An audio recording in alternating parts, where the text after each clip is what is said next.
All right, great. So, how's the tour going so far?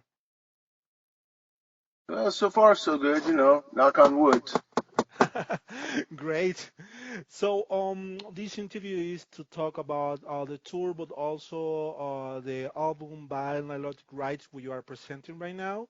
But I think that you are already working on something new for Nile, right? So, most sure thing a lot of fans wants to know the progress on that new album because we read on some interviews that you say that after this tour, this European tour, you will put in the finishing touches on that album. Is that true? Is it gonna Uh, be released next year or?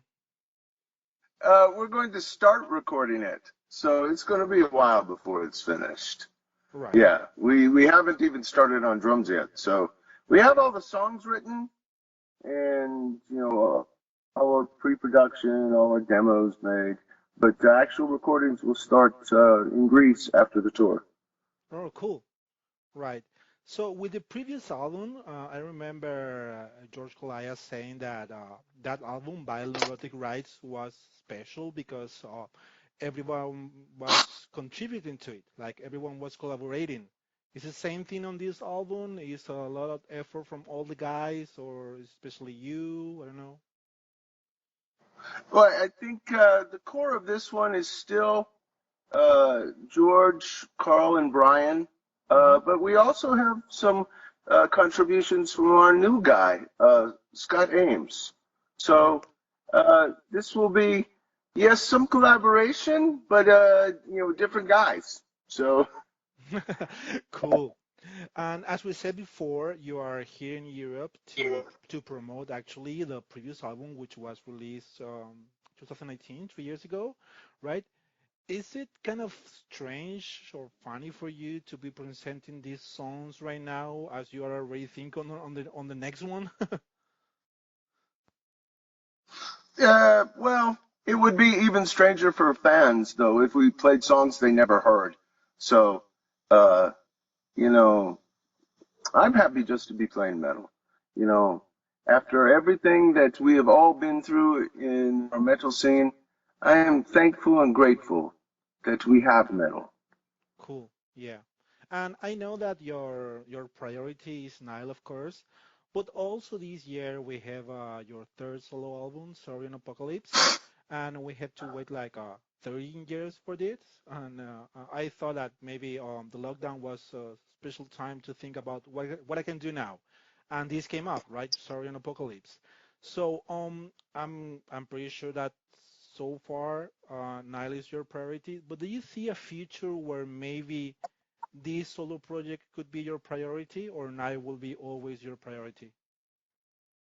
Well, I think you know, Nile is a death metal band. Yeah. So as long as I'm still able to play death metal, right? I don't know what the age limit is for death metal.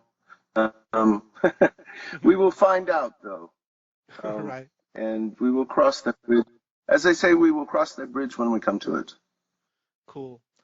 Talking about crossing bridges, Nile has been cited as many times as a very special death metal band or being included in a death metal elite because you weren't following the rules of death metal. You were doing something different. In your case, for example, playing guitar was playing those Egyptian guitar scales and bringing something special to extreme metal. That's why you are included in a very specific part of the death metal history. So, if you have to think in other death metal bands that did something like that, like they changed death metal doing something different, which bands comes to mind? Which bands come to mind as having changed death metal? Yeah. Well, I think you have to talk about the pioneers. Chuck Schuldiner and Death. Rewrote the books. I think Morbid Angel, Altars of Madness rewrote the book. Uh, as far as pioneers, like Possessed, Seven Churches wrote a new book. Um, and if we think a little back further, pivotal things in the development of death metal. The first couple of Slayer records, everything up to Hell Awaits and Rain and Blood. These became a Bible upon, which extreme metal was built. Uh, obviously Slayer was kind of, thrash metal, but, they wrote a Bible, Hmm. with their music. And I think no death metal today would be what it is, without, Heavyweights or early Creator, Pleasure to Kill. Come on. For sure. It's Those fucking are metal. great albums, for sure. And playing that metal is not an easy task, and playing now music is not an easy task either. So especially on guitars. There's a lot of technique involved, and I assume that you never finish to learn about your instruments, about playing your instruments, in your case, guitar, right? But do you feel like you are reaching a point where you already learned everything that has to be learned on that instrument and you are just evolving on those lessons, or do you think you can still, or you will never finish learning? I think it would take several lifetimes to, finish learning. And what is that? It's not even possible. The amount of music is nearly infinite. So it's not even possible to learn everything. Anybody who thinks they have learned everything has just proven to themselves that they know nothing. The beginning of wisdom is to realize there is so much more to learn. For sure, for sure. Well, I think that on this tour you having Julian Glenn on bass from Absolver and Hmm. Hellwitch with you guys. So how is it going so far with him, and how this collaboration came about for the tour? Well, we love Julian, man. What a great guy, and fantastic bass player. And he works so hard every day. Uh, really, we're having a great time with him. We shall see how things go. Great. And lineup changes has been a constant on Nile, especially on the recent history of Nile. Vocals, bass, drums. So, but if you have to choose like something like a classic lineup, if there is a classic lineup of Nile, which one should be in? Well, the first one, which was Peter Mora, Chief Spires, and me. Uh, that's the one that developed the sound that people recognize today as Nile. Great. Um, yeah. Okay.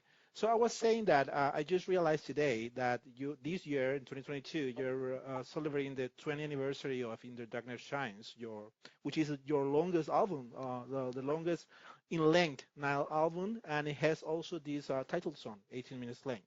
So I don't know how fond are you of playing these anniversary tours where you play the whole album on most of it. I know that you are playing Sarcophagus on this tour, but what do you think about maybe doing something special for a special album? People ask me this all the time.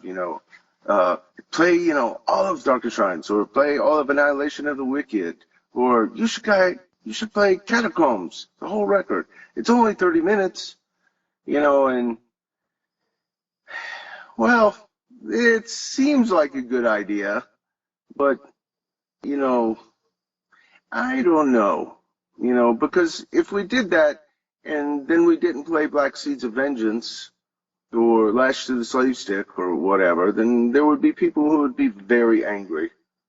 I Right. came to see Nile and I didn't get to hear blah blah blah. You know. Yeah, totally.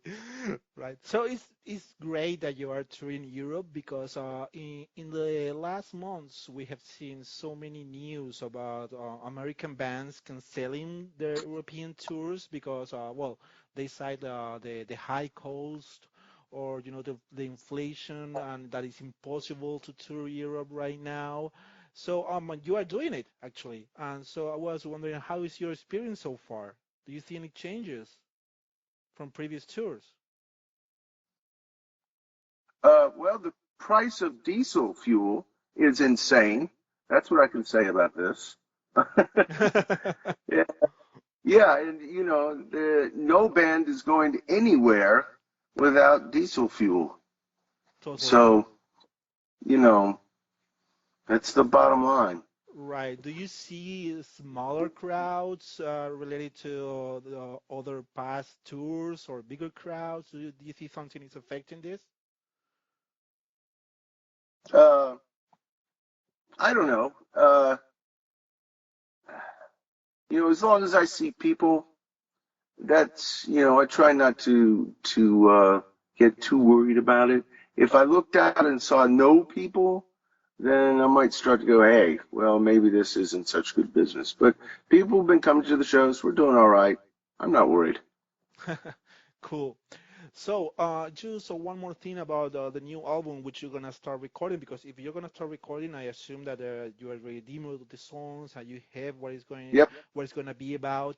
So, if we take like a starting point, neurotic rights, it's gonna follow that path, or it's gonna be something totally different. So you're gonna try new topic if you have someone new in the band. What's gonna happen with the new Well, album?